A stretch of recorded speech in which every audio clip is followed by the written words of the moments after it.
वयाच्या उतरत्या काळामध्ये आपल्याला 4 दिवस सुखाचे असावेत असं अनेक ज्येष्ठ नागरिकांना वाटतं.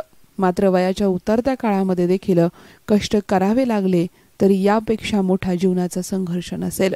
कारण जामखेड शहरातील पारुबाई काळे या आजीबाईंना वयाच्या 65व्या वर्षी देखील कष्ट करावे लागतात.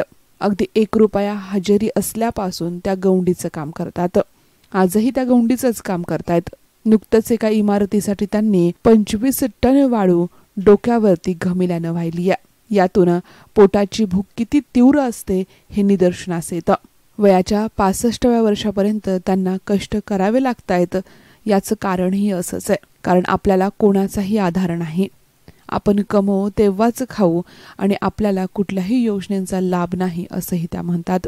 विधवा असूनही त्यांना कुठलाही भत्ता चालू नाही. राहण्यासाठी नीटसं घर नाही. घरकुल योजनेतून आपल्याला घर मिळावं असंही त्यांना वाटतं. मात्र कमी शिक्षण आणि त्याचबरोबर लागणारे कागदपत्र याचं योग्य मार्गदर्शन नसल्यामुळे त्यांना या योजनांचा लाभ मिळत नाही.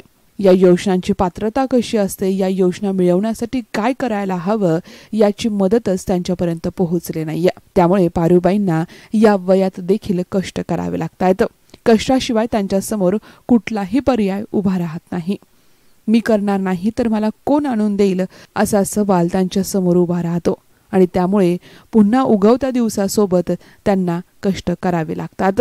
पारुबाई गवंडी काम मिस्त्री 1.5 रुपयापासून आता 4.5 काहीच नाही भेटलं. धान्य होत नाही म्हणले कागदपत्र बोला 2 तर लागलं. ते म्हणते त्यांचा मृत्यू कसा टाकला.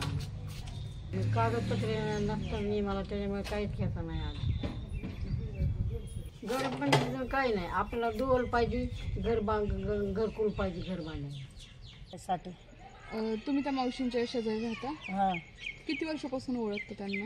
1.5 रुपया हजेरीने काम करते तशी ओळखते. जेव्हा काम करेन तेव्हा खायला त्या मावशीला. प्रियंका बोबडे, न्यूज 18 लोकमत, अहमदनगर.